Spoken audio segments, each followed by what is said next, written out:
Harry Potter and Ginny Weasley. Finding Peace. For most of his young life, Harry had been starved of intimacy.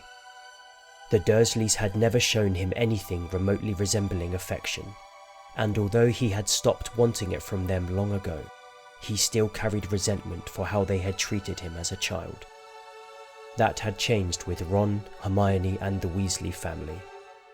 In Mr. and Mrs. Weasley, he had the closest thing to parents he had ever known. In Ron and Hermione, he had a brother and a sister. But even then, with all the love that had been shown to him by his adopted family, there had still been a part of him that felt unfulfilled. Ginny had been the missing piece. With Ginny, he could breathe. The weight in his heart, which had grown in size over the years from all the loss, the pain, the struggle, shrunk to nothing when she was close.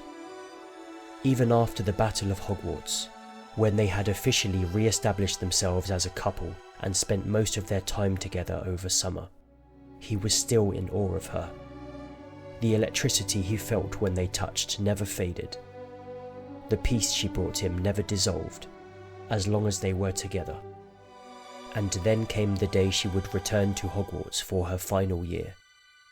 On the 1st of September, when Harry said goodbye to her at platform 9 3/4, he did his best to stay positive. "I'm sure it will be much better than last year," he said, smirking. "I expect so," she said, wrapping her arms around his neck. Mrs. Weasley ushered the rest of her family away and gave Harry a nod. "Quidditch captains get to use the prefect's bathroom, remember?" Harry said. "It's really cool, got loads of taps and..." His voice broke, and he looked away so she could not see tears forming. Ginny turned his head back to her. "It's just one more time, and then never again. This is the last time we'll have to say goodbye." She wiped his eyes softly with her fingers and stretched up to kiss him. Harry had few good role models for how to behave in a relationship. His aunt and uncle had rarely argued, but neither had they been particularly loving when Harry was watching. Hogwarts had no adult couples to observe, and so his sole examples from which to learn were the members of the Order, the Weasleys and Remus and Tonks. He had never been sat down by an adult and told how to treat a woman. And yet, when he was with Ginny, it somehow came naturally. He instinctively softened his touch with her, and responded to her body language as if it were his own.